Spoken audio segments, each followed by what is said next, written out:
Mr. President, as expected, there's been some Democrat commentary on the process I initiated Monday, a process to restore Senate precedent and codify in Senate rules what was once understood to be standard practice, and that is the Senate acting expeditiously on presidential nominees to allow a president to get his team in place. Now, I will say that the commentary has felt somewhat muted so far, and I suspect that is because Democrats know they don't have a leg to stand on here. After years of partisanship and slowly eroding the confirmation process, they finally went all in and broke it. And they have to know that. And so it's no surprise that they aren't exactly able to mount a compelling defense of their position or a compelling attack on Republicans' move to fix the Senate. On top of that, I suspect it's even possible that some Democrats are secretly relieved that we're restoring Senate precedent. After all, I suspect Democrats would prefer not to reap what they've sowed this Congress. The prospect of blanket obstruction of every single nominee of a Democrat president can't look that attractive. Of course, the Democrat leader has made an attempt to attack Republicans' measure and defend his party's historic obstruction. And one thing he's fixated on is his claim that Democrats' historic obstruction is justified because President Trump has put forward, quote, historically bad nominees. But I'd just like to ask, Mr. President, if these nominees are as historically bad as the Democrat leader claims, why are Democrats voting for them in committee or on the Senate floor?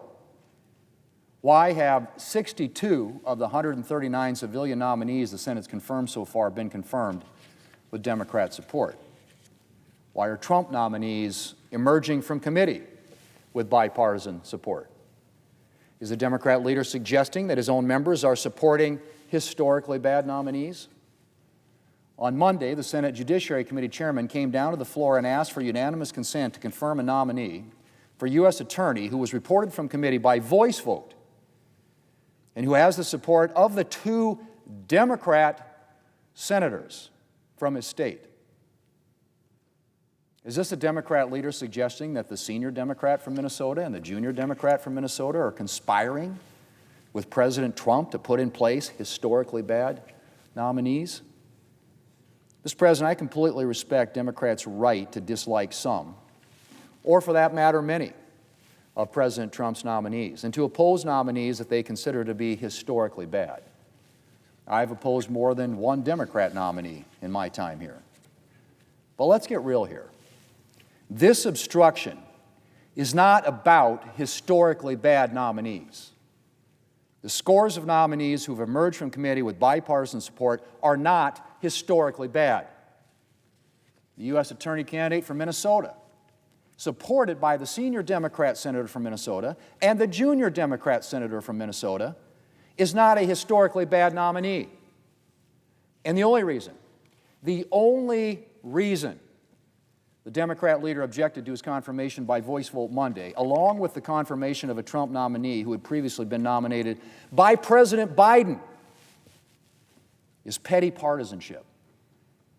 Petty partisanship that is well on its way to turning the Senate from a legislative body into, in the words of the senior Democrat from Minnesota, and I quote, a full-time employment agency, end quote. Mr. President, before I close, I also want to mention one other complaint from the Democrat leader yesterday, and that is his claim that Republicans' attempt to restore Senate precedent on an en bloc consideration of nominees is somehow going to eliminate transparency. To hear the Democrat leader tell it, you'd think the Senate was going to start approving nominees in the dead of night behind closed doors in the Capitol basement. I didn't notice the Democrat leader objecting to a lack of transparency when we approved packages of Biden nominees, some of which probably did happen in the dark of night, albeit in the full light of the C-SPAN cameras. And of course, I should also mention that before any floor consideration, all of these nominees will have gone through the committee process, which will have provided still another forum for members to air concerns. Mr. President, the amendment to the rules Republicans are proposing is an idea with bipartisan pedigree. it would restore Senate precedent. And it would restore sanity to a confirmation process that Democrats and Republicans alike have complained is broken. Now, despite their historic blockade, I think a lot of my Democrat colleagues are well aware that we can't continue as we are. And so I say to those colleagues, many of whom I know do care about this institution, join us. Let's protect decades of Senate precedent on confirmations and get this institution fully functioning again.